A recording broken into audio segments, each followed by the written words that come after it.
animals that get the middle finger from evolution, chat. That's it. That's the whole intro. Don't get me wrong, the concept of evolution's pretty cool. It's the reason giraffes get to flex I wanna go back to monkey. Can I just go back? Dude, there's so many thoughts in my head, and all I want to think about is banana. in the entire animal kingdom. But there are just times where nature and evolution decide to team up and absolutely hoe an animal's entire existence. So here are 10 animals that I personally think got done the dirtiest. It's not exactly in order, but there's like pigs that their horns pierce their own skulls and kill them. It's like Jesus, it's the mold. It's like a self-own. Obviously, some animals are going to get violated more flagrantly than others. And I say that because if this list were actually in order, the octopus would probably medal at the Oppression Olympics for... Well, let me explain. Octopus are highly intelligent, and scientists believe they have the same cognitive ability as a 2-year-old human. Which might not seem impressive, but that means octopus are on the same IQ level as some dogs. They're even smart enough to use... Wait, what?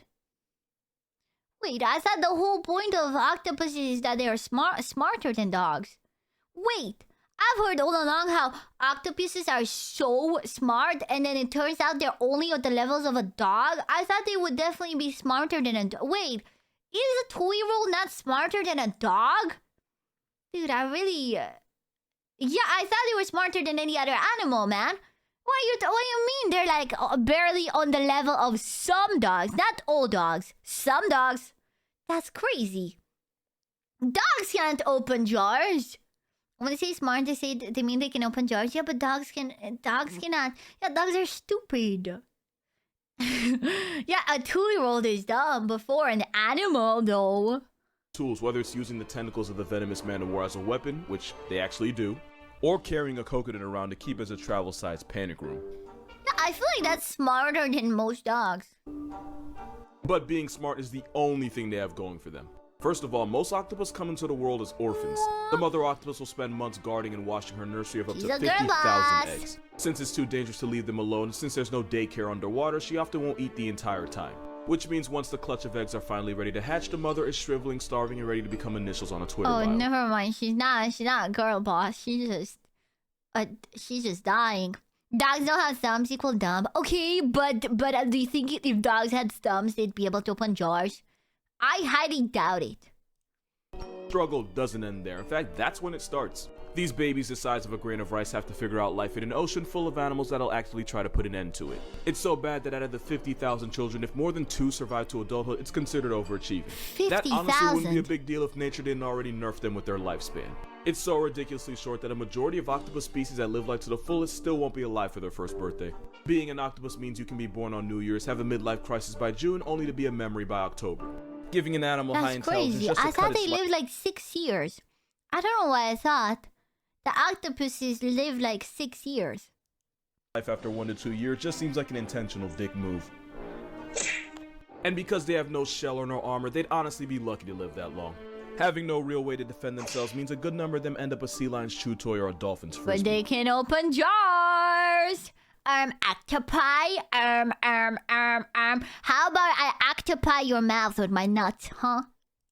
To be fair, octopus do have camouflage. In some cases, highly toxic venom. But for the most part, they get bodied by most of the ocean. And to add insult to injury, every octopus you see is probably a virgin because once they get laid, they die. We already saw what happens to the mother, but where the daddy at? Once the male octopus mates, he... Chat, I'm an octopus, chat.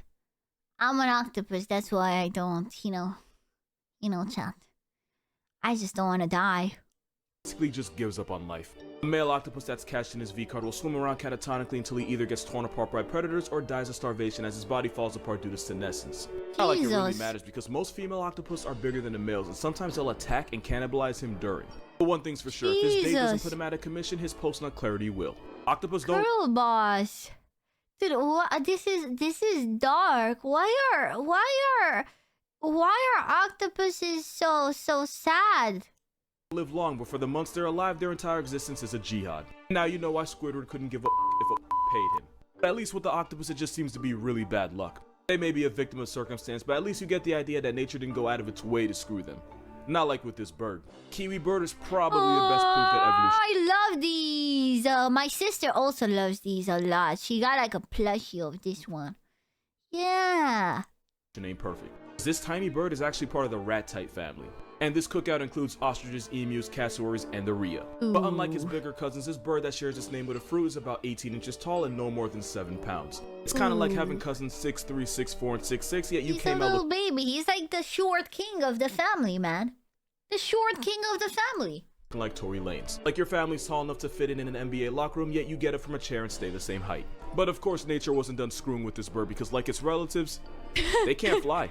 Totally flightless, and despite being related to ostriches, a Jurassic reject, and a bird that literally what does it do? It can't fly? It's not big? What does it even do? It just runs around on the floor. war against Australia, kiwi's about as defenseless as the fruit that got named after it. Basically, you're looking at a bird that can't bird. The kiwi is such light work that they can only survive on islands without any mammalian predators because they're really a couple stray cats away from being put in the history books. And somehow, that's not it. Because nature shrunk everything about this bird. Everything except the eggs they have to push out of their body. Oh. Okay, dude. That's quite crazy. I'm not going to lie. That is quite crazy. Despite being about 60 times smaller, kiwis have to deal with eggs nearly the same size as an ostrich. That's crazy. It's the same size. And at 20% of its body weight, that would be like the average woman birthing a 35-pound baby with the same equipment. Jesus. It's such a hell to live that the egg actually rearranges the bird's organs and stretches its rib cage. There's too many things wrong with them for me not to think nature had serious beef with this bird. Especially when you realize the kiwi's closest ancestor was the elephant bird. Don't get pregnant, girly pop. Yo, you could have been that. You could have been that, man. What happened? Why did you become so small? Which was about 10 feet, 1,600 pounds. So yeah, they got nerfed bad. At least they didn't get hit as hard as, say, the sloth. For being completely honest here, the sloth has almost... Aren't the sloths, like, don't they just, like, eat the leaves? No, wait, I'm thinking of pandas that eat bamboo and bamboo kills them. Or, like, no, I'm thinking of koalas that eat the eucalyptus and eucalyptus kill them. God damn, I'm confusing 3 animals at once. Nothing going for it. Because they insisted on eating nothing but leaves, their diet makes them one of the slowest animals on the planet. Because they physically can't afford to spend energy they don't have, because going into debt would mean death. It's to the point where baby sloths have to quite literally hold on for dear life, because if it falls to the jungle floor, the mother likely won't waste the energy trying to get it back. And that's because if you're a sloth, leaving this tree is the most dangerous thing you'll ever do. Sloths only poop about once a week, and when they do, they'll climb out of the tree and get on the ground to do it. Why they don't just drop a deuce from the trees, I couldn't tell you. Nobody knows what goes on in Respectful, man. They're respectful.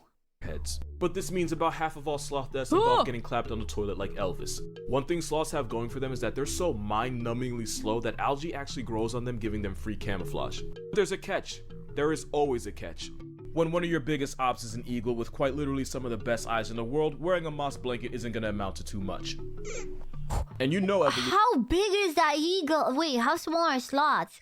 I can't tell if that eagle is huge or if the sloth is tiny.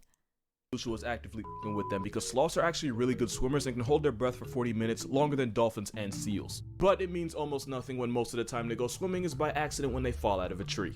And that weak-ass doggy paddle might save them from drowning, but it won't save them from getting murked by an anaconda or a black caiman. But the really sad part is, sloths could actually be way better than this. Its close relatives, the armadillo and anteater, are able to put the same claws that it has to good use, and anteaters have even been known to swing on jaguars. You have a homicidal vacuum cleaner that has put jaguars and people in coffins. And then you have a moss blanket with a face. Silly looking. Just like the kiwi, the sloth used to be better than this. Megatherium, aka the giant ground sloth, was in the same weight class as elephants. Look at that, bro. Yo, all animals got nerfed. They used to be huge and now they're tiny. And they actually knew how to use those claws. So much so that if Ice Age were realistic, Sid would have worn Diego's ass like a fur coat. But its massive size ended up screwing it in the end, as they basically got hunted into oblivion by humans, leaving us now with the virtually defenseless, dead-eyed, slower than molasses algae apartment that we call the sloth. Oh, know that thing on man. TV where it's like someone gets a... It's our fault again. Oh. Wanna be able to fly, granted. You're dying of cancer. Of course, you can be co-pilot as your dying wish. Oh, man. Genie that grants wishes, but only does so in a way that horribly bends them over in the end, and the moral's supposed to be careful what you wish for. That basically sums up this next animal, because it looks like it got finessed by a genie in one of the most disrespectful ways possible. This is a fiddler crab. Male fiddlers have one giant... Why you call it the Fiddler? Oh god, yo, the Fiddler crab? Really, dude? The Fiddler crab? Giant bralette claw whose only purpose is to get a female's attention. Bee crabs choose their mate based on who has the biggest claw and therefore can pass the best genes to her clutch of eggs. The problem is, that is literally the only thing— Yo, the girls picking on who has the biggest claw. Oh, guys. Nothing new there. I guess we're all Fiddler crabs, right, guys? Because I'm one of the guys, so I'm on your side here. This claw is good for. Because that claw is too big to pick up food, the male fiddler crab can only feed himself with that smaller claw. That massive claw is That's actually so goofy. They have a big claw and a small one. That means the males either eat half the food or take twice as long as the females. The only problem with that is that these crabs only eat during low tide, and the longer the crab spends eating, the more likely they are to end up as someone else's main dish. In the evolutionary arms race for female validation, the male fiddler crab is more likely to end up getting eaten by gulls, raccoons, reptiles, and sometimes even bigger crabs. And since the females enable this by being attracted to the bigger but less functional claws, the fiddler is now trapped in a vicious cycle. By It's like, you know, when it's so big that you lose blood pressure in your brain when it gets hard, right, chat? Wink, you know what I mean? When it's so big that you lose blood pressure, but like the females like it. With a trait that quite literally gets them put on a shirt, the females indirectly screw the next generation. Gotta be careful what you wish for, especially if you're this next animal. Because the peacock has the same problem on steroids. We can all agree that the peacock is the biggest flexor in the animal kingdom, and rightfully so. And just like with the crab and basically every other aspect of life, bigger is most certainly better. The more colorful and eye-catching, the better the peacock's chances at bagging a peahen. They'll even shimmy their tail feathers in a way that hypnotizes any female watching. But like I said, never make a deal with a genie. Because the good news is a peacock showing off will always be the center of attention. Bad news is sometimes that attention comes from a 700-pound assault weapon with stripes. And because those tail feathers are so heavy, not only can't the peacock see behind itself, even if it does see death coming, it takes them longer to get off the ground and out of the tiger's reach. Just like with the crab, the peacock's biggest flex is often what gets it buried. In a cool twist from fate, the peacocks that's true. It's like a cone. It's like a restrictive cone, you know. Fiddler crab's claw grows back bigger if the crab loses it, but it's weaker every time. So if a female picks the crab with the biggest claw, she's probably picking the weakest male. Oh, that's crazy. That's crazy. Does it work like that for the other, you know? Safer from tigers are usually the ones that get less attention from females. So by having a preference, the peahens doom their future children to a fate of ultimately ending up as a tiger's toothpick. The peacock and fiddler both got handed massive L's from nature, but at least you can see the thought process behind it. Having huge claws and fancy feathers attracts females, so technically it does serve a purpose. In comparison, the Luna moth got shafted for no reason at all. To make a long story short, adult Luna moths don't have a mouth and therefore can't eat. The only thing keeping them alive is the energy they stored as caterpillars, but once that runs out— Wait, what? Wait, they can't eat? Okay, that's actually fucked up. Every animal can eat, right? That's the point of living, to eat. That's crazy.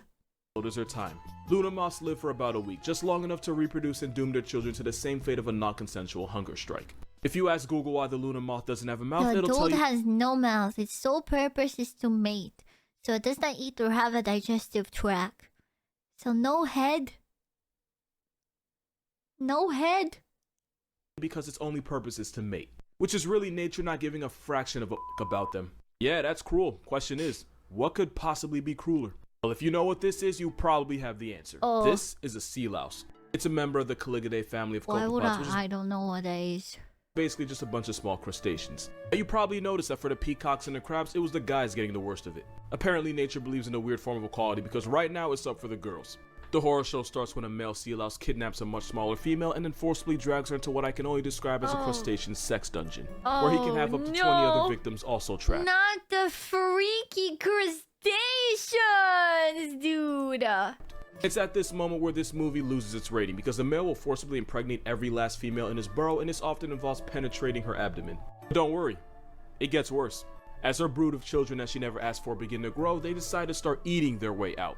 Eventually, the mother's body splits open as her nursery of psychopaths rush out of her now mutilated husk of a corpse. This might be one of the only times where the babies abort the mother. She doesn't even really get to give birth, her children just bring her death. You might be wondering why evolution would even give this nonsense the green light. Well, the newborn sea louse are entering an ocean full of danger, and having a full meal before they make it out on their own apparently increases their chance of survival. And by cannibalizing their own mother, it's basically a home-cooked meal.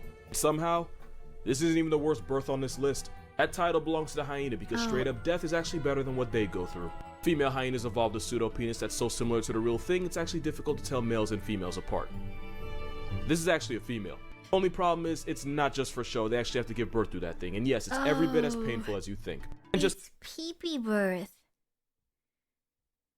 It's Pipi birth. Oh no, dude. To somehow make it even worse relative to the mother's size, hyenas have to give birth to the largest cubs of any carnivore, and they have to do it through a penis. A good amount of first-time mothers don't even survive this because the process involves rupturing and splitting open the pseudo to make it easier for the cub. But the cubs don't get it easy either. About 60% of hyena cubs will suffocate on the way out and become past tense before technically even joining the present. And you would think because this directly affects the mother and the cub that evolution would have patched this. But apparently nature and Lion King has... So, all those hyena-themed VTubers are futanaris is what I'm learning right now, chat. You see, all those hyena furry girls or VTubers that you like, they're all futanaris, chat.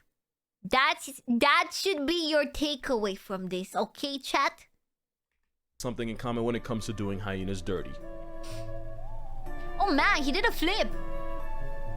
But if we're talking about an animal that got done dirty, this picture kind of speaks for itself. Yeah. Matter of fact, this is probably going to be the thumbnail because this is nature at its grimiest. A lot of y'all probably knew this animal is coming just from reading the title, but for those of you that didn't, that was the skull of the Babirusa. It's a wild pig found in Indonesian islands like Sulawesi. If you already knew that, it's probably because of those teeth. Those tusks penetrate out of its snout only to do a complete 180 and head right back towards its face. If the male Babirusa can't wear down this hellish overbite or he doesn't lose them in a fight, then the teeth will end up growing right back into his head, penetrating the skull and ultimately piercing the brain. But the worst part of it all is that by the time it gets clapped by its own dental plan, the Babirusa's probably already had children and therefore passed on its bullshit to its kids. It's a lot like Parkinson's. Okay, hear me out. The problem with Parkinson's is that it usually develops late in life, usually around the age of 60. And patients can have it for years without being diagnosed. Wait, is Parkinson's, what's it called? Hereditary?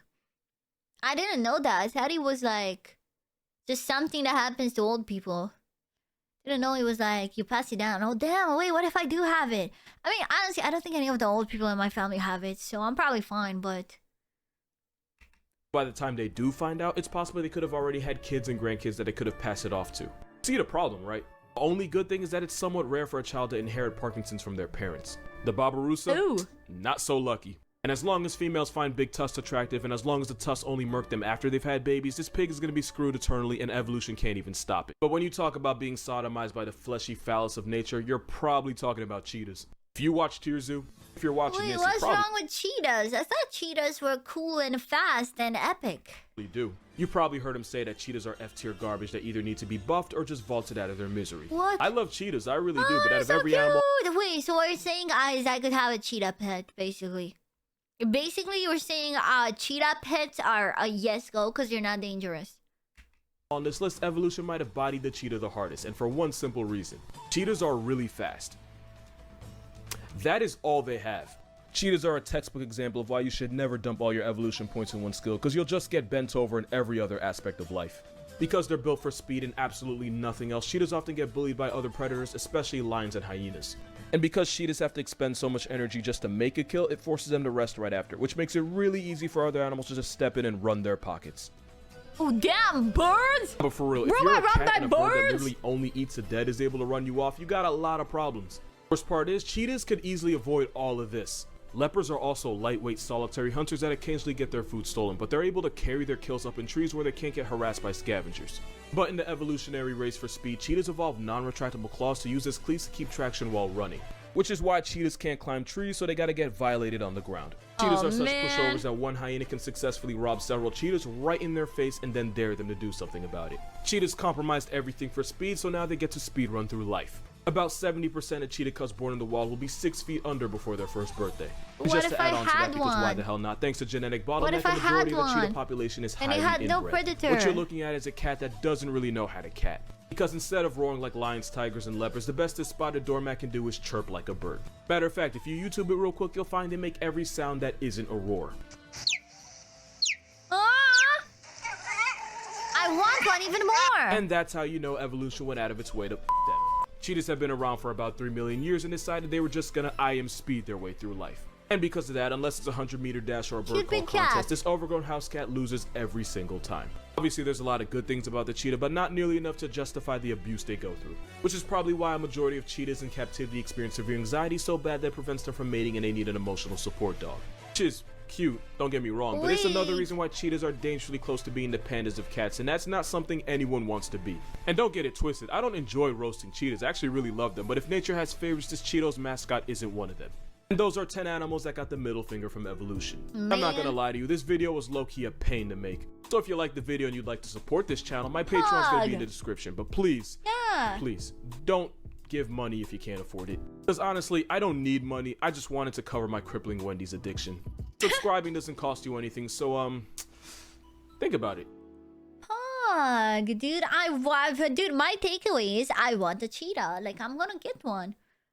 I'm gonna get one. I'm gonna get one in the UK, chat. Don't worry about it.